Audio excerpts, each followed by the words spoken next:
I'm going to tell you all of my mental health conditions. So, lovely BBC audience, I've been diagnosed with anorexia, anxiety disorder, bipolar disorder, body dysmorphic disorder, bulimia, compulsive overeating disorder, depression, and completing this list, which, because of this final condition, has to be organised alphabetically, I also have obsessive compulsive disorder.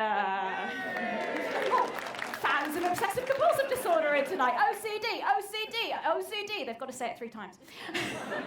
So one particular troll, he trolled me saying, oh, stupid feminists getting salt in their vaginas because they'll never look as good as the model in the advert.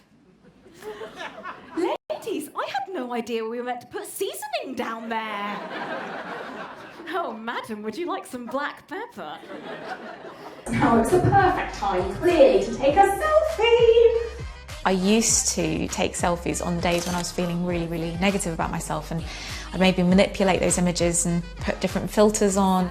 We all are marketing ourselves in a certain image, a certain way, but I've now got a way of using them in a way that's going to be positive. So it's me owning selfies rather than selfies owning me. I know there's a lot of problems with social media, but there's days when maybe I'm struggling with my depression, my anxiety, and I'm more honest about it.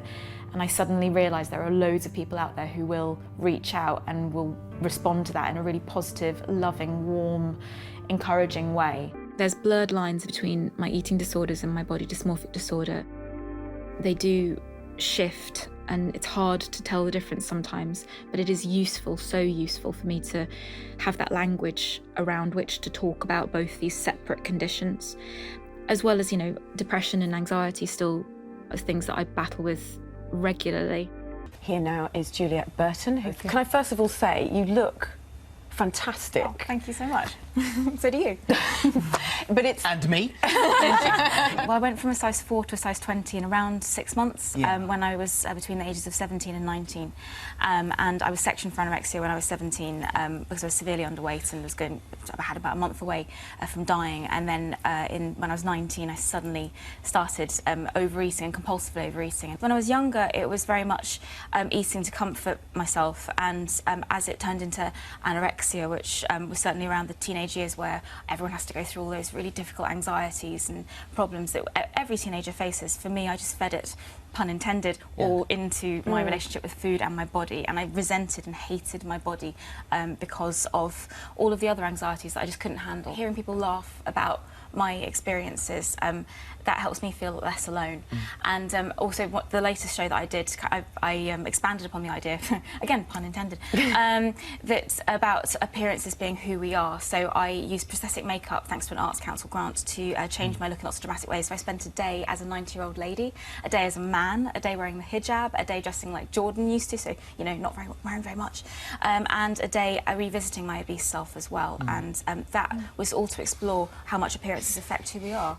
I spoke to loads of people, I spoke to so many different people, so of different ages, different races, facially disfigured people, physically disabled people, about what beauty is to them.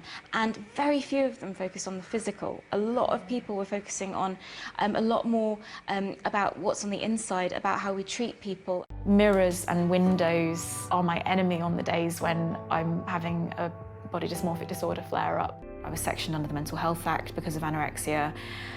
Then going from a size 4 to a size 20, using food as a compulsive overeating disorder to kind of numb myself in a different way.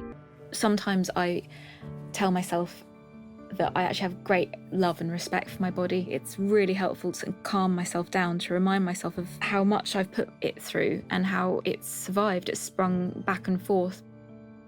Sometimes if I can't adore it, love it, at least I can respect it.